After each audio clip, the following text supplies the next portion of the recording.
Assalamualaikum warahmatullahi wabarakatuh. Saya Farazan, Pratama dari kelas 12 IPS 2 akan menjelaskan tentang mengembangkan ilmu pengetahuan dan teknologi pelajaran Al-Quran dan Hadis. Pertama, perintah membaca. Yang artinya bacalah dengan menyebut nama Tuhanmu yang menciptakan. Dia telah menciptakan manusia dari segumpal darah. Bacalah dan Tuhanmu lah yang maha mulia dan mengajarkan manusia dengan pena. Dia mengajarkan manusia apa yang tidak diketahui. Surat Al-Alaq ayat 1-5. Ada pesan yang mendalam bahwa ayat ini diturunkan ialah isyarat untuk menguasai ilmu pengetahuan. Pengetahuan akan menempatkan manusia sebagai khalifah dan penguasaan peradaban di bumi sebagaimana orang-orang yang berilmu dan tidak sama dengan orang yang tidak berilmu. Orang yang beriman dan berilmu akan mendapatkan derajat yang tinggi. Kata Iqra berarti bacalah adalah isyarat akan pintu pengetahuan perintah baca yang ada dalam surat ini. Bukan saja membaca ayat-ayat yang tersurat Qur'aniyah saja, tetapi juga ayat-ayat yang tersirat di dalam semesta atau kauniyah. Sebenarnya ke fenomena alam sebagai sumber pengetahuan. Dalam surat ayat Al-Baqarah ayat 164 yang artinya sesungguhnya pada penciptaan langit dan bumi, pergantian malam dan siang, kapal yang berlayar di laut dengan muatan yang bermanfaat bagi manusia. Apa yang diturunkan Allah dari langit-langit berupa air, lalu dengan itu dihidupkannya bumi setelah mati kering dan dia tebarkan di dalamnya bermacam-macam binatang. Dan perkisaran angin dan awan yang dikendalikan antara langit dan bumi. Semua itu sungguh merupakan tanda-tanda kebesaran Allah bagi orang-orang yang mengerti. Gejala-gejala alam yang ada di ayat ini juga bisa menjadi inspirasi pengembangan ilmu pengetahuan dan teknologi. Pergantian siang malam, kapal yang berlayar di lautan, proses dan siklus air hujan.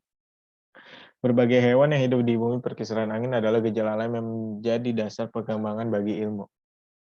Astronomi, oceanografi, perkapalan, hidrologi, dan lain-lain. Ilmu tentang langit dan tata surya, kebumian, dan sebagainya secara tersirat disebutkan dalam ayat tersebut. Sikap selektif terhadap setiap informasi. Dalam surat Al-Hujurat ayat 6, wahai orang yang artinya, wahai orang-orang yang beriman, jika seseorang yang fasik datang kepadamu membawa suatu berita, maka telitilah kebenarannya, agar kamu tidak mencelakakan kaum kebodohan kecerobohan, yang akhirnya kamu menyelesaikan perbuatan itu. Ayat ini menjelaskan bahwa setiap informasi yang datang dari orang yang fasik harus dicek dan dicek. Kenapa? Karena kefasikannya itu menjadikan informasi yang dibawa diragukan akurasinya.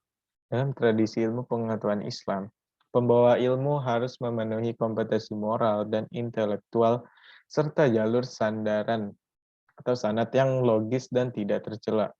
Ilmu yang salah akan menyebabkan kecelakaan pada orang lain, meskipun yang bersangkutan tidak berniat untuk begitu.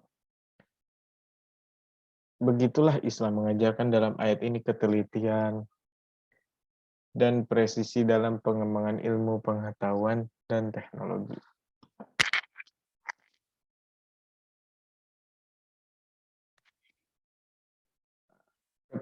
Keutamaan mencari ilmu.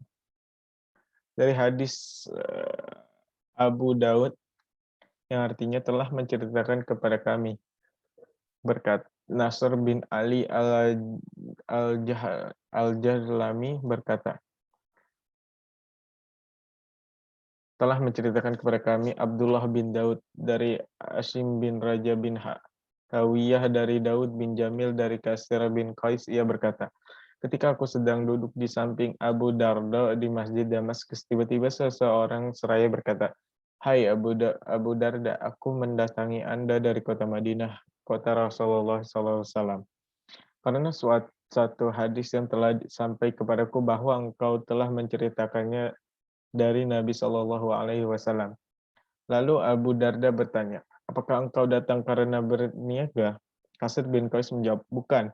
Abu Darda bertanya lagi, Apakah karena ada urusan yang lainnya? Kasir bin Qais menjawab, bukan. Kasir bin Qais berkata, sesungguhnya aku mendengar Rasulullah SAW bersabda, barang siapa meneliti jalan untuk mencari ilmu, Allah akan mempermudah baginya jalan menuju surga. Para malaikat akan membentangkan sayapnya karena rindu kepada penuntut ilmu.